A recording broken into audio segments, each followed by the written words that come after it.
അമ്മേ പരിശുദ്ധമേ, അമ്മേ പരിശുദ്ധമേ, ദൈവമാതാവേ, കൃപാസനത്തിലൂടെ ഞങ്ങൾക്കും ഞങ്ങളുടെ ദേശത്തിനും അമ്മ മധ്യസ്ഥം തേടി തന്ന എല്ലാ അനുഗ്രഹങ്ങൾക്കും കൃപകൾക്കും ഞങ്ങളിപ്പോൾ ഹൃദയം നിറഞ്ഞ നന്ദി പറയുന്നു. അമ്മേ പരിശുദ്ധമേ, അമ്മേ പരിശുദ്ധമേ, ദൈവമാതാവേ, 2004 ഡിസംബർ 7 തീയതി ഉച്ചകഴിഞ്ഞ് 2:30 കൃപാസനത്തിൽ സംഭവിച്ച അമ്മയുടെ പ്രത്യക്ഷപ്പെടലിനെ കുറിച്ച് തിരുസഭയ്ക്ക് സമർപ്പിച്ചിരിക്കുന്ന പഠനരേഖകളുടെ മേൽ സഭാത്മകമായ പഠനം ആരംഭിക്കുവാൻ ഞങ്ങൾ പ്രാർത്ഥിക്കുന്നു.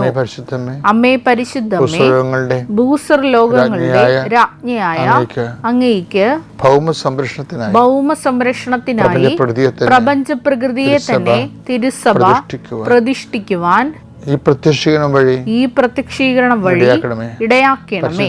പരിശുദ്ധമേ, ജപമാല മാതാവേ, സകല കൃപാസനം പ്രാർത്ഥനകളോടും ചേർത്ത് ഞങ്ങളിപ്പോൾ പ്രാർത്ഥിക്കുന്ന ഈ കുടുംബത്തിന്റെ പ്രത്യേക നിയോഗം പറമക്കളെ,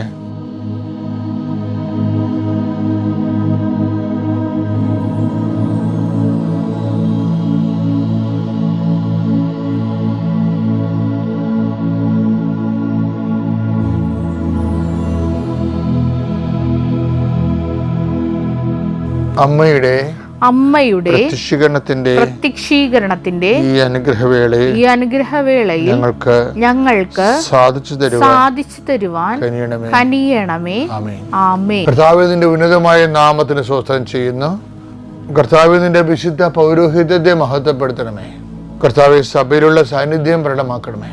39 വർഷം ഞാൻ അർപ്പിച്ച കുർബാനയുടെ യോഗ്യതയാൽ കൃപാസ്ഥാനത്താറെ ജീവനോടെ പ്രത്യക്ഷപ്പെട്ട പരിശുദ്ധമ്മയുടെ മാധ്യസ്ഥതയിലെ ഇന്നത്തെ യാത്രയിലെ നിങ്ങളുടെ വലത്തും ഇടത്തും, വീട്ടിലും വഴിയിലും, ജലത്തിലും കരയിലും, മുകളിലും ഹൃദയത്തിലും കർത്താവിൻ്റെ സാന്നിധ്യവും സഹവാസവും സംരക്ഷണം ഉണ്ടാവട്ടെ. നിങ്ങളുടെ യാത്ര, ജോലി, താമസം, ഭക്ഷണം, ആരോഗ്യം, എല്ലാ മേഖലകളിലും കർത്താവിൻ്റെ ശക്തി നിറഞ്ഞു നിൽക്കട്ടെ എന്ന് പ്രാർത്ഥിക്കുന്നു. നിങ്ങൾ ഇടപെടുന്ന വ്യക്തികളിൽ കർത്താവിൻ്റെ ശക്തി നിറയട്ടെ. നിങ്ങൾ സംസാരിക്കുന്ന വ്യക്തികളിൽ കർത്താവിൻ്റെ ശക്തി നിറയട്ടെ. നിങ്ങളുടെ എഴുത്തുകൾ, നിങ്ങളുടെ ആലോചനകൾ, നിങ്ങളുടെ തീരുമാനങ്ങൾ, നിങ്ങളുടെ കയ്യൊപ്പുകൾ എല്ലാം പരിശുദ്ധാത്മാവ് നയിക്കപ്പെടുകയും ചെയ്യട്ടെ എന്ന് പ്രാർത്ഥിക്കുന്നു. നിങ്ങൾ കാത്തിരിക്കുന്ന ഡേറ്റുകൾ, പോകാൻ പോകുന്ന സ്ഥലങ്ങളിലേക്ക് കർത്താവിൻ്റെ ചൈതന്യം നിങ്ങൾക്ക് മുമ്പ് സഞ്ചരിക്കട്ടെ എന്ന് പ്രാർത്ഥിക്കുന്നു. കർത്താവെ, തടസ്സമുള്ള സ്ഥലങ്ങൾ, മറ്റുള്ള വ്യക്തികൾ മനഃപൂർവ്വം നമ്മൾക്കത് കിട്ടരുത്, ലഭിക്കരുത് എന്നുള്ള ഉദ്ദേശത്തോടു കൂടി എതിര് പ്രവർത്തനങ്ങൾ നടത്തുന്നവർ, അവരെ നീ ശാന്തരാക്കണമേ, സമരസപ്പെടുത്തണമെന്ന് പ്രാർത്ഥിക്കുന്നു. കർത്താവ്, രോഗ ഡയഗ്നോസിനായിട്ട് പോകുന്നവർ നീ ആശീർവദിക്കണം. കർത്താവെ, ഒത്തിരി മരുന്നുകളൊക്കെ കഴിക്കാതെ ഒറ്റ ഡയഗ്നോസിൽ തന്നെ രോഗം പിടികിട്ടാൻ വേണ്ടി പ്രാർത്ഥിക്കുന്നു. ഡോക്ടർമാരെ സംബന്ധിച്ച് പ്രാർത്ഥിക്കുന്നു. കഴിക്കുന്ന മരുന്ന് ശരീരത്തിൽ പിടിക്കാൻ വേണ്ടി പ്രാർത്ഥിക്കുന്നു.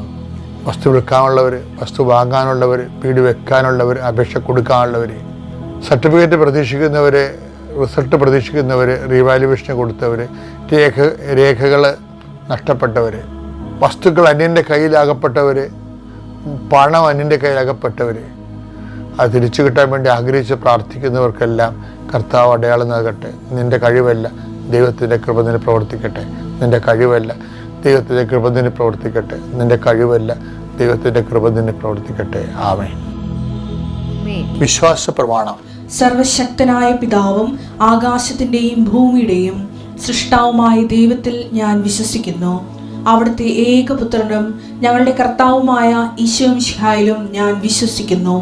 ഈ പുത്രൻ പരിശുദ്ധാത്മാവിനാൽ ഗർഭസ്ഥനായി കന്യകാമറിയത്തിൽ നിന്ന് പിറന്ന് പൊന്തിയോസ് പീലാത്തോസിന്റെ കാലത്ത് പീഡകൾ സഹിച്ച് കുരിശിൽ തറയ്ക്കപ്പെട്ട് മരിച്ച് അടക്കപ്പെട്ട് പാതാളങ്ങളിൽ ഇറങ്ങി മരിച്ചവരുടെ ഇടയിൽ നിന്ന് 3-ാം നാൾ ഉയർത്ത് സ്വർഗത്തിലേക്ക് എഴുന്നള്ളി സർവശക്തിയുള്ള പിതാവായ ദൈവത്തിന്റെ വലതുഭാഗത്തിരിക്കുന്നു.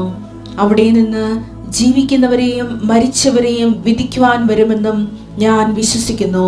പരിശുദ്ധാത്മാവിലും ഞാൻ വിശ്വസിക്കുന്നു. വിശുദ്ധ കത്തോലിക്കാ സഭയിലും പുണ്യവാന്മാരുടെ ഐക്യത്തിലും പാപങ്ങളുടെ മോചനത്തിലും ശരീരത്തിന്റെ ഉയർപ്പിലും നിത്യമായ ജീവിതത്തിലും ഞാൻ വിശ്വസിക്കുന്നു. ആമേൻ. സ്വർഗ്ഗസ്ഥനായ ഞങ്ങളുടെ പിതാവേ, അങ്ങയുടെ നാമം പൂജിതമാകണമേ. അങ്ങയുടെ രാജ്യം വരണമേ. അങ്ങയുടെ തിരുമനസ് സ്വർഗത്തിലെ പോലെ ഭൂമിയിലുമാകണമേ. അന്നു വേണ്ടുന്ന ആഹാരം ഇന്ന് ഞങ്ങൾക്ക് തരണമേ. ഞങ്ങളോട് തെറ്റ് ചെയ്യുന്നവരോട് ഞങ്ങൾ ക്ഷമിക്കുന്നത് പോലെ ഞങ്ങളുടെ തെറ്റുകൾ ഞങ്ങളോടും ക്ഷമിക്കണമേ. ഞങ്ങളെ പ്രലോഭനത്തിൽ ഉൾപ്പെടുത്തരുതേ, തിന്മയിൽ ഞങ്ങൾ രക്ഷിക്കണമേ. ആമേൻ. നന്മ നിറഞ്ഞ മറിയമേ, സ്വസ്തി. കർത്താവ് അങ്ങയുടെ കൂടെ സ്ത്രീകളിൽ അങ്ങ് അനുഗ്രഹിക്കപ്പെട്ടവളാകുന്നു. അങ്ങയുടെ ഉദരത്തിൻ ഫലമായി ഈശോ അനുഗ്രഹിക്കപ്പെട്ടവനാകുന്നു. പരിശുദ്ധ മറിയമേ, തമ്പുരാന്റെ അമ്മേ, പാപികളായ ഞങ്ങൾക്ക് വേണ്ടി ഇപ്പോഴും ഞങ്ങളുടെ മരണസമയത്തും തമ്പുരാനോട് അപേക്ഷിക്കണമേ. ആമേൻ. എൻ്റെ പ്രിയപ്പെട്ടവരെ, അതായത് പ്രഖ്യാപിതമായ ഒരു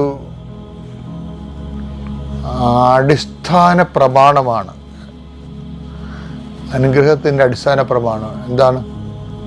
not by merit but by grace. സൈന്യത്താലേ അല്ല, ശക്തിയാലേ അല്ല, കർത്താവിൻ്റെ ആത്മാവിനാൽ. ഇതാണ് നമ്മുടെ ഉടമ്പടിയുടെ അടിത്തറ എന്ന് പറയുന്നത്. എപ്പോഴാണ് ഒരു മനുഷ്യൻ ഉടമ്പടി എടുക്കണമെന്ന് ചോദിച്ചു കഴിഞ്ഞാൽ, ഒരു വിഷയം മെറിറ്റിൽ നിന്ന് വഴുതി പോകുമ്പോൾ ദൈവത്തിൻ്റെ കരുണയിൽ മാത്രം ആസ്പദം വെക്കേണ്ട വസ്തുക്കളെയാണ് നമ്മൾ ഉടമ്പടിക്ക് വിഷയമാക്കേണ്ടത്. കാരണം നമ്മൾ പരിശ്രമിച്ചു. അപ്പോസ്തലന്മാർ പറയത്തില്ലേ, രാത്രി മുഴുവനും അധ്വാനിച്ചിട്ടും ഞങ്ങൾക്ക് ഒന്നും കിട്ടിയില്ല. ലുക്ക 5:5.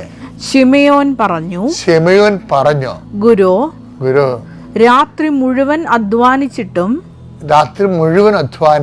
ഞങ്ങൾക്ക് ഒന്നും കിട്ടിയില്ല. എന്തൊരു ഡബിൾ ട്രാജഡിയാണ്.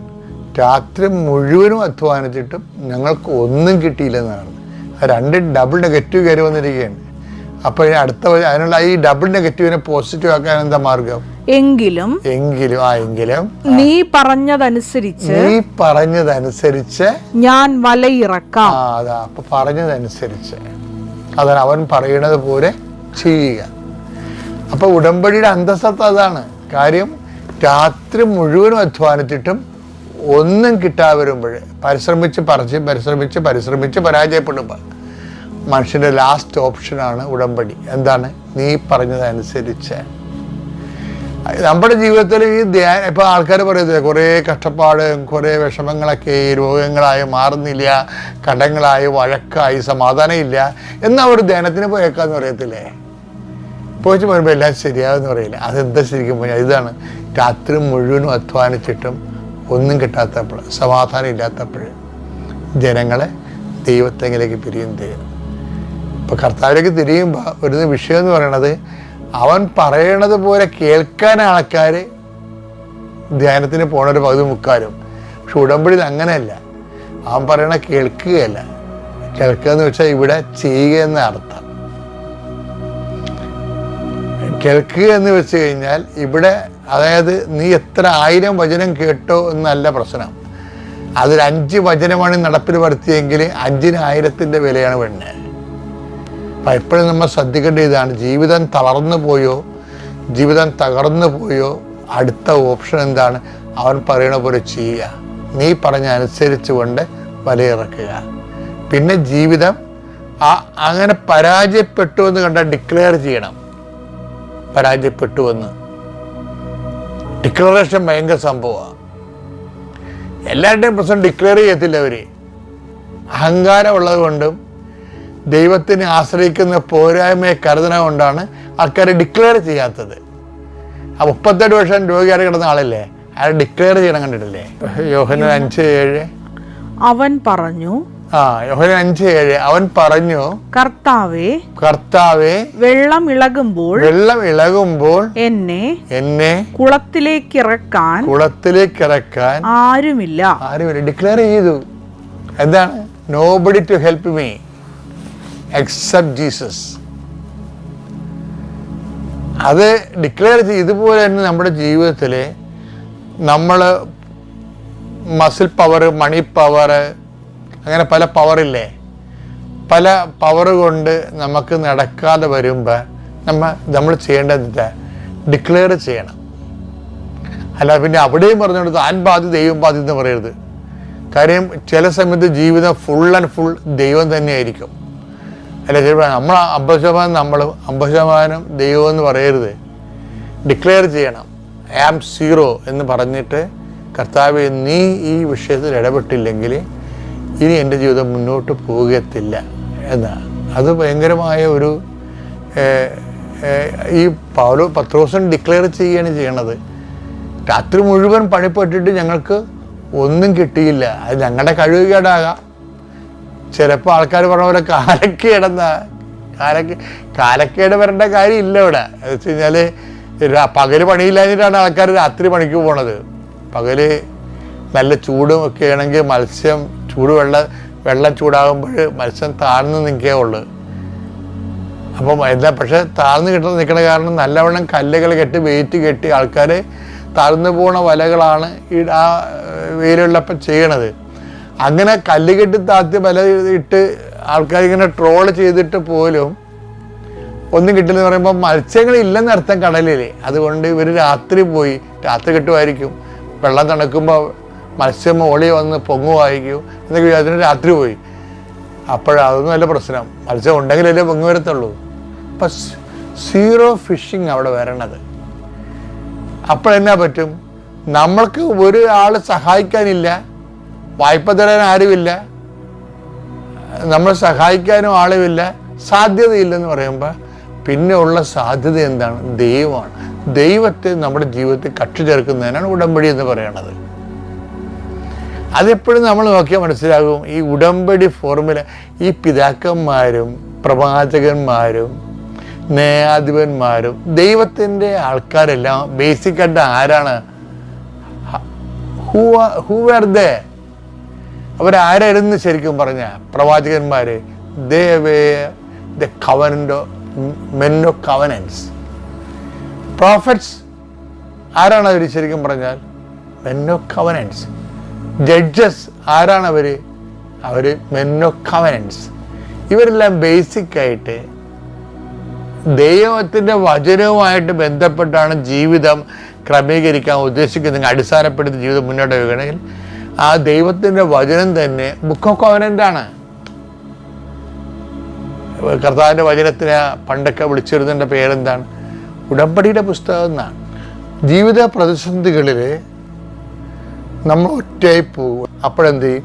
അപ്പം നമ്മൾ കൈ ഉയർത്തി ഡിക്ലെയർ ചെയ്യണം. എന്താണ്? കർത്താവേ, എൻ്റെ കഴിവ് കഴിഞ്ഞു, ഇനി നിൻ്റെ കൃപയിലാണ് ഞാൻ ആശ്രയിക്കണം എന്ന് പറഞ്ഞു നോക്കിയിട്ട് വചനം അനുസരിച്ചും ജീവിച്ചു നോക്കിയേ, വിവരം അറിയും. Thank you. ഷീബ, ഞാൻ കോയമ്പത്തൂര് വിശ്വാസപുരം സെൻറ്റ് ആൻ്റണീസ് ചർച്ചിൽ നിന്ന് വരുന്നു. ഞാൻ 2020 ഡിസംബറിലാണ് മകൾക്ക് വേണ്ടി ക്യാൻഡിൽ പ്രെയർ ഇട്ടത്. മകൾക്ക് വയറുവേദനയായിട്ട് സ്കാൻ ചെയ്യാൻ പോയപ്പോൾ മകൾക്ക് ഓവറി ട്വിസ്റ്റായിട്ടിരിക്കുന്നുണ്ട്, ഓപ്പറേഷൻ ചെയ്യണമെന്ന് പറഞ്ഞു. അപ്പോൾ ഞങ്ങൾ ഭയങ്കരമായിട്ട് വിഷമിച്ചു. ചെറിയ കുട്ടിയല്ലേ, 19 വയസ്സായിട്ടുണ്ടായുള്ളൂ. അപ്പോൾ ഓപ്പറേഷൻ, പക്ഷേ ഡോക്ടർ പറഞ്ഞു ഓപ്പറേഷൻ കൂടാണ്ടൊന്നും പറ്റില്ല, ഓവറി ട്വിസ്റ്റായിട്ട് അല്ലെങ്കിൽ അത് ഫ്യൂച്ചറിൽ പ്രോബ്ലമാണെന്ന് പറഞ്ഞു. അപ്പം ഞങ്ങളത് സമ്മതിച്ചു. അങ്ങനെ ഓപ്പറേഷൻ ചെയ്തു. പക്ഷേ ഒരു കുഴപ്പമില്ലാണ്ട് മാതാവ് അത് രക്ഷപ്പെടുത്തി. അത് ടെസ്റ്റിനൊക്കെ അയച്ചു. ഒരു കോംപ്ലിക്കേഷൻ ഇല്ലാണ്ട് അത് മാതാവ് രക്ഷപ്പെടുത്തി തന്നു. പിന്നെ ഹസ്ബൻഡിന് 2021 ഞങ്ങൾ ഇവിടെ വന്ന് തീർത്ഥാടന ഉടമ്പടി ഓൺലൈൻ ഉടമ്പടി എടുത്തിരുന്നു. അപ്പോൾ കോയമ്പത്തൂരായിരുന്നു, കോവിഡ് കാരണം ഇങ്ങോട്ട് വരാൻ അത്ര പറ്റിയില്ല. അപ്പോൾ ഹസ്ബൻഡിന് ജോലി നഷ്ടപ്പെട്ടിരുന്നു. കോവിഡ് സമയത്ത് ആഫ്രിക്കയിലായിരുന്നു വർക്ക് ചെയ്തിട്ടുണ്ടായിരുന്നത്. ഞങ്ങൾ ഓൺലൈനിൽ ഉടമ്പടിയിൽ നിയോഗം വെച്ചിട്ടുണ്ടായിരുന്നു. ഹസ്ബൻഡിന് ആ കമ്പനിയിൽ ജോലി നഷ്ടപ്പെട്ടുവെങ്കിലും ആഫ്രിക്കയിൽ നിന്ന് തന്നെ വേറൊരു കമ്പനിയിൽ നല്ല സാലറിയോടുകൂടി ജോലിക്ക് വീണ്ടും തിരിച്ചു വിളിച്ചു. ഇപ്പോഴും ആഫ്രിക്കയിൽ സന്തോഷത്തോടു കൂടി ജോലി ചെയ്യുന്നു, ഒരു കുഴപ്പമില്ലാണ്ട്. പിന്നെ അവിടെ വെച്ച് കുറച്ച് ഹെൽത്ത് പ്രോബ്ലമൊക്കെ വന്നിരുന്നു. പക്ഷെ അതിൽ നിന്നൊക്കെ മാതാവ് രക്ഷിച്ചു. മലേറിയ, അതുപോലെ അവിടെ ഹോസ്പിറ്റൽ ഫെസിലിറ്റീസൊക്കെ കുറവായിരുന്നു. അതുകൊണ്ട് ഞാനിവിടെ പ്രെയർ റിക്വസ്റ്റിനൊക്കെ അയക്കുകയായിരുന്നു. അപ്പോൾ ഇവിടുന്ന് പറഞ്ഞു അത് കുഴപ്പമൊന്നുമില്ല, പേടിക്കണ്ട, പ്രാർത്ഥിച്ചാൽ മതി എന്ന് പറഞ്ഞു. പക്ഷെ ഒരു കുഴപ്പമില്ലാണ്ട് മാതാവ് അതിൽ നിന്നൊക്കെ രക്ഷപ്പെടുത്തി. പിന്നെ മകന് എൻജിനീയറിങ്ങിൻ്റെ റിസൾട്ട് വന്നപ്പോൾ റിസൾട്ട് വിത്ത് ഹെൽഡായിപ്പോയി. മകന് ഭയങ്കര വിഷമമായിരുന്നു, നന്നായിട്ട് പഠിക്കുമായിരുന്നു, കുറേ ബുദ്ധിമുട്ടിയിട്ട് എനിക്ക് മാത്രം എന്താ അങ്ങനെ വന്നതെന്ന് മകൻ ചോദിക്കുമായിരുന്നു. പക്ഷെ ഞങ്ങൾ ക്യാൻഡിൽ പ്രെയർ ഇട്ട് പ്രാർത്ഥിച്ചു. മകന് റിസൾട്ട് വന്നപ്പോൾ നല്ല മാർക്കോടുകൂടി പാസ്സാവാനായിട്ട് സാധിച്ചു. പക്ഷേ ജോലിയൊന്നും ശരിയായിരുന്നില്ല. ഒരു 1.5 വർഷമായിട്ട് അവൻ ജോലിക്കൊന്നും കുറേ സ്ഥലത്ത് അപ്ലൈ ചെയ്തു. പല സ്ഥലത്തും ഇൻ്റർവ്യൂ വരും, ലാസ്റ്റ് സമയമാകുമ്പോൾ എന്തെങ്കിലും കാരണത്താൽ ബ്ലോക്കായി പോകും. പക്ഷേ മാതാവ് നല്ലൊരു കാര്യത്തിന് വേണ്ടിയിട്ടായിരുന്നു ദുബായിൽ നല്ലൊരു ജോലിക്കുള്ള റിലേറ്റീവിൻ്റെ കമ്പനിയിൽ ജോലി തന്ന് നല്ല സാലറിയോടുകൂടി കയറാനായിട്ട് മാതാവ് അനുഗ്രഹിച്ചു. പിന്നെ ഞങ്ങളുടെ 2-3 സ്ഥലങ്ങൾ വിൽപ്പനയ്ക്ക് ഇട്ടുണ്ടായിരുന്നു. അവിടെ കൊണ്ടുപോയി ഞങ്ങൾ ഉപ്പിട്ട് വിശ്വാസ പ്രമാണം ചൊല്ലി. അതിൻ്റെ ഫലമായിട്ട് ഒരു സ്ഥലത്തിൻ്റെ വിൽപ്പന അത് കംപ്ലീറ്റ് രജിസ്ട്രേഷനൊക്കെ നടന്നു. പിന്നെ വീണ്ടും ഫാമിൻ്റെ ഒരു വിൽപ്പന ഉണ്ടായിരുന്നു. അത് പലതവണ ബ്ലോക്കായി പോയെങ്കിലും ഇപ്പം അതൊരു നല്ല ആളെ കൊണ്ടുവന്ന് മാതാവ് അതിൻ്റെ സെയിലൊക്കെ നടത്തി തന്നിട്ടുണ്ട്.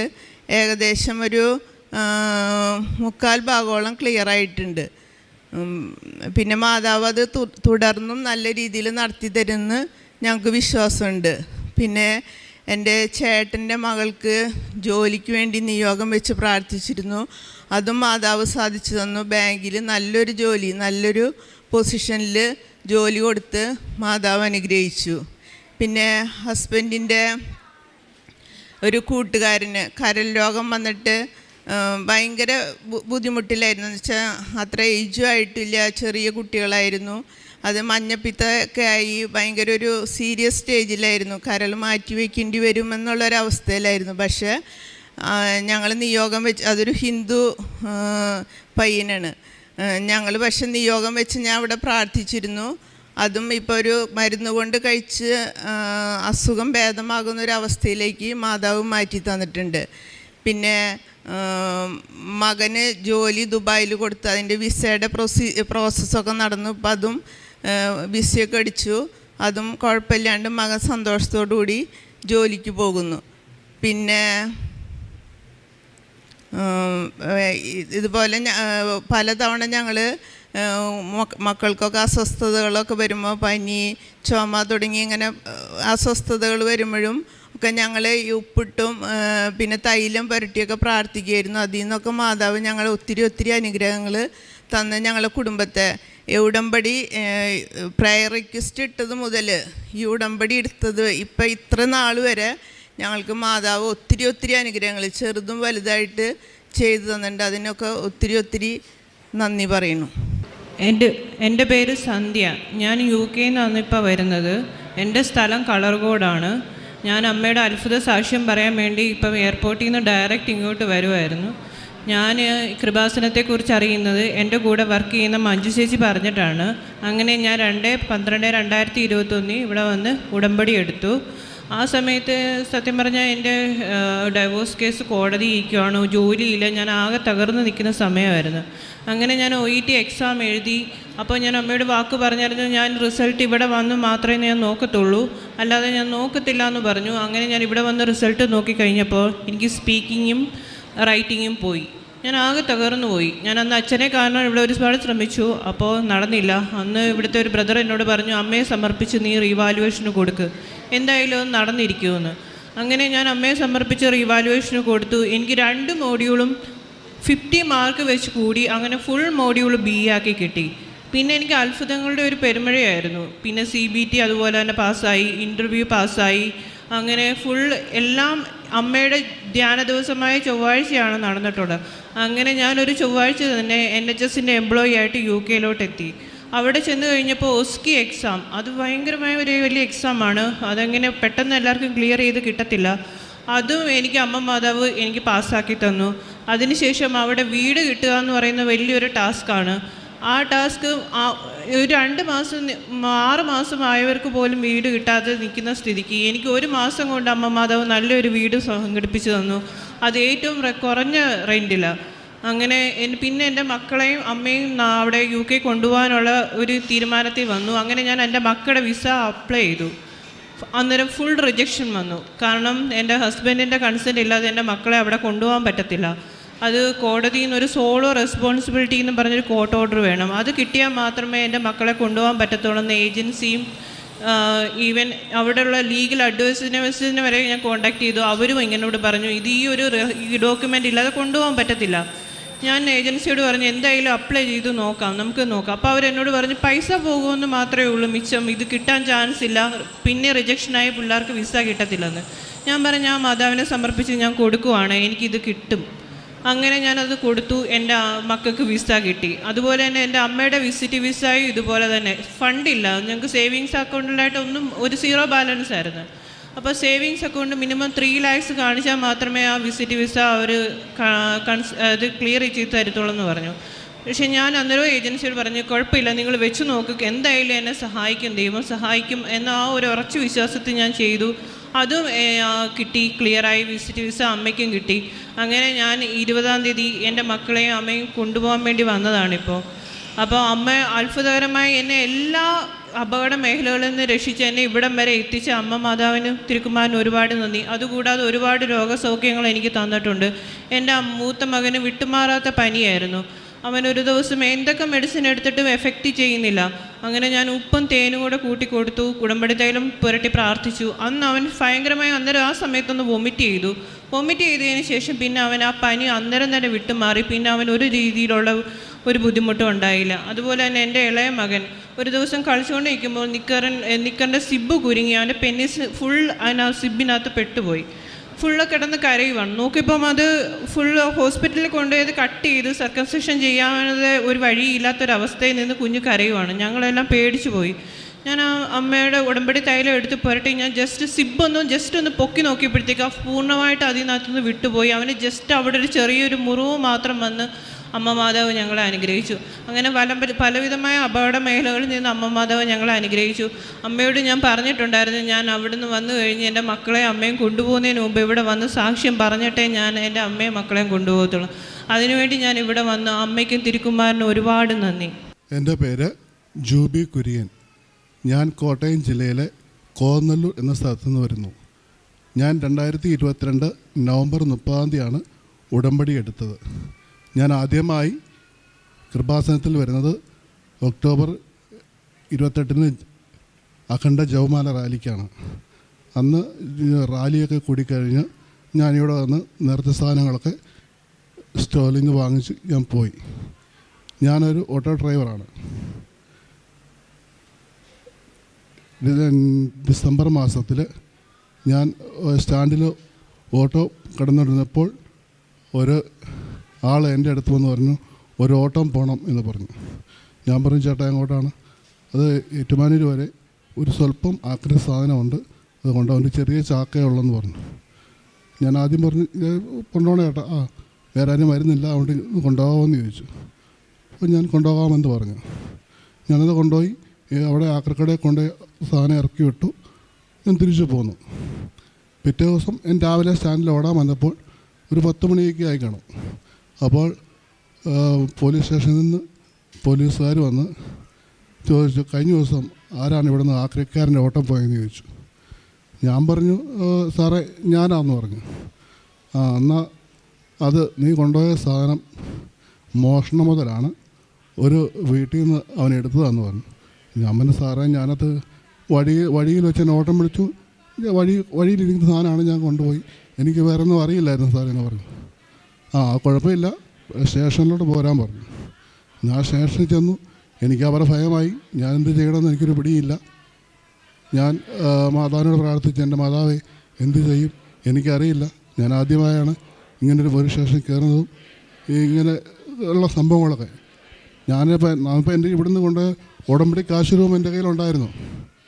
ഞാനത് വെച്ച് പ്രാർത്ഥിച്ചു, എൻ്റെ മാതാവ് എന്ത് ചെയ്യും, എനിക്കൊന്നും അറിയില്ല, ഞാൻ അറിയാത്തൊരു കരുതലാണല്ലോ ഞാനിപ്പോൾ ഇവിടെ പെട്ടുപോയിരിക്കുന്നത്. ഞാൻ അവരോട് പറഞ്ഞു സാറേ ഞാനൊന്നും അറിഞ്ഞിട്ടില്ല. അത് പറഞ്ഞിട്ട് കാര്യമില്ല, എല്ലാത്തിനും തെളിവുണ്ട്. നീ അവരുടെ വീടിൻ്റെ മുന്നിൽ നിന്ന് ശരിയാണ്, നീ വഴിയിൽ നിന്ന് എടുത്താണ് പോയത്, പക്ഷേ അവരുടെ വീടിൻ്റെ മുന്നിൽ നിന്ന് കയറ്റുന്നതും എല്ലാം തെളിവുണ്ട്. നീ കൂടെ കൊണ്ടുപോകുന്നതെല്ലാം തെളിവുണ്ട്. അതുകൊണ്ട് ഞങ്ങൾക്കൊന്നും ചെയ്യാൻ പറ്റില്ല. അത് ഈ മോഷണ മുതലെടുത്തത് വിദേശത്ത് ജോലി ചെയ്യുന്ന ഒരാളുടെ വീട്ടിൽ നിന്നായിരുന്നു. അവർ CCTV കൂടെ അവിടെ കണ്ടായിരുന്നു. അപ്പോൾ അവരവിടുന്ന് ഓൺലൈനിൽ പരാതി അയച്ചു. അപ്പോൾ എന്നോട് പോലീസുകാർ പറഞ്ഞു, ഒന്നും ചെയ്യാനില്ല, ഓൺലൈൻ പരാതിയാണ്, നിങ്ങൾ ആളെ കിട്ടിയില്ലെങ്കിൽ നിങ്ങൾ 1-ാം പ്രതിയാവും, എത്രയും പെട്ടെന്ന് ആളെ കിട്ടിയില്ലെങ്കിൽ പ്രശ്നമാണെന്ന് പറഞ്ഞു. അപ്പോൾ ഞങ്ങൾക്കൊന്നും ചെയ്യാനില്ല, ഇത് മോഷണ മുതലാണ്, ഒരു മുട്ടുസൂചി എടുത്താൽ പോലും ജാമ്യം കിട്ടിയല്ല, നീ അകത്താവുമെന്ന് പറഞ്ഞു. ഞാൻ എൻ്റെ മാതാവിനെ കരഞ്ഞ് പ്രാർത്ഥിച്ചു, എൻ്റെ മാതാവേ ഞാൻ എന്ത് ചെയ്യും, ഞാനൊരു ഓട്ടം പോയത് മാത്രമേ ഉള്ളൂ, എനിക്കൊന്നും അറിയില്ലല്ലോ എന്ന് പറഞ്ഞു. അപ്പോൾ അവർ പറഞ്ഞു, വന്നപ്പം SI ഒക്കെ വന്നു. SI പറഞ്ഞു, എവിടെയാണ് സ്ഥാനം, നീ കൊടുത്തതെന്ന് ചോദിച്ചു. എന്നെ അവർ ജീപ്പേ കരിക്കൊണ്ട് പോയി ആക്രക്കട കൊണ്ടുപോയി. ഞാൻ ഇനി ഇവിടെയാണ് കൊടുത്തതെന്ന് പറഞ്ഞു. അവിടെ നിന്ന് ഞാൻ കൊടുക്കുന്നതും ഇറക്കുന്നതും ഒക്കെ CCTVയിലുണ്ട്, ഞാൻ തിരിച്ച് പോരുന്നതും ഒക്കെ ഉണ്ട്. പക്ഷെ ഒന്നും പറഞ്ഞിട്ട് കാര്യമില്ല, പ്രതിയില്ല.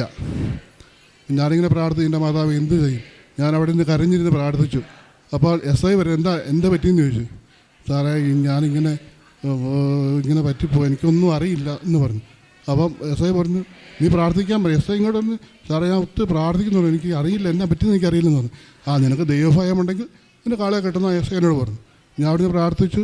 ഒരു കുറച്ച് കഴിഞ്ഞപ്പോൾ എൻ്റെ സുഹൃത്തുക്കളൊക്കെ വന്നു, അവരെല്ലാവരും വിളിച്ചൊക്കെ പറഞ്ഞപ്പോൾ പറഞ്ഞു, കുഴപ്പമില്ല, തൽക്കാലം പൊക്കോ, ആളെ കിട്ടിയില്ലെങ്കിൽ നീ വീണ്ടും വരേണ്ട വരും, ഇത് പ്രശ്നമാണെന്ന് പറഞ്ഞു. ഇത് മോഷണ മുതലാണ്, അത് അവർ കേസ് ഫോർവേഡ് ചെയ്യാനാണ് പറഞ്ഞേക്കണമെന്ന് പറഞ്ഞു.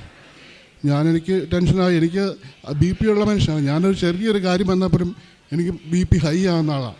എന്താണ് ഞാൻ ഇങ്ങനെ ഇരുന്നിട്ട് ഒരു പിടുത്തവും കിട്ടുന്നില്ല, എന്താ ചെയ്യേണ്ടതെന്ന് എനിക്കൊന്നും മനസ്സിലാകുന്നില്ല. ഞാൻ വീട്ടിൽ പോയിട്ട് ഇങ്ങനെ വിഷമിച്ച് സങ്കടപ്പെട്ടിരിക്കുക, എന്ത് ചെയ്യും.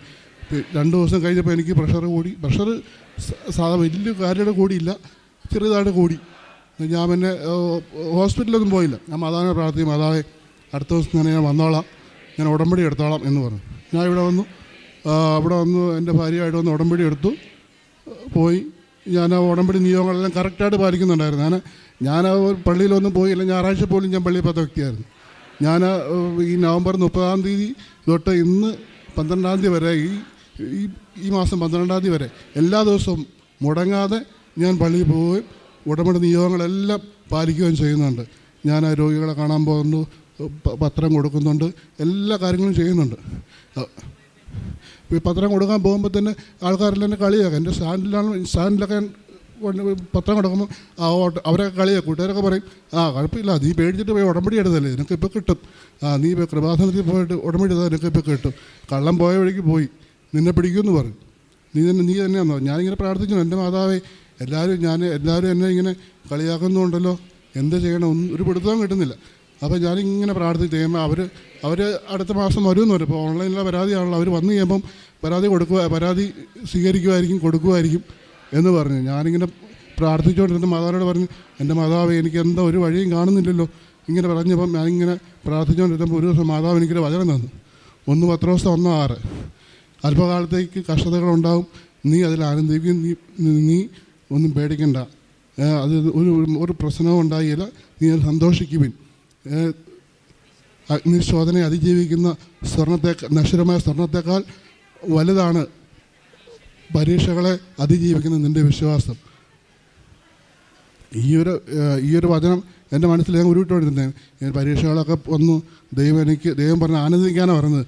ആനന്ദിക്കണമല്ലോ, ആനന്ദിക്കാമെന്ന് പറഞ്ഞ് ഞാനിപ്പോൾ വീണ്ടും പ്രാർത്ഥനയിൽ ഇങ്ങനെ വീണ്ടും എല്ലാ ദിവസവും പള്ളിയിൽ പോകുന്നു, എല്ലാ കാര്യങ്ങളും ഞാൻ മെഡിക്കൽ കോളേജിലൊക്കെ പോയി പത്രം കൊടുക്കുന്നു, എല്ലാ കാര്യങ്ങളും ചെയ്യുന്നുണ്ട്. എൻ്റെ മാതാവ് എന്ത് ചെയ്യണം, ഒരു പിടുത്തവും കിട്ടുന്നില്ല. അപ്പോൾ ഞാനിങ്ങനെ ഒരു ദിവസം ഒരു ഓട്ടം പൊയ്ക്കൊണ്ടിരുന്നപ്പോൾ ഈ വചനം കിട്ടി. അന്ന് തന്നെ എനിക്കൊരു ഓട്ടം കിട്ടി.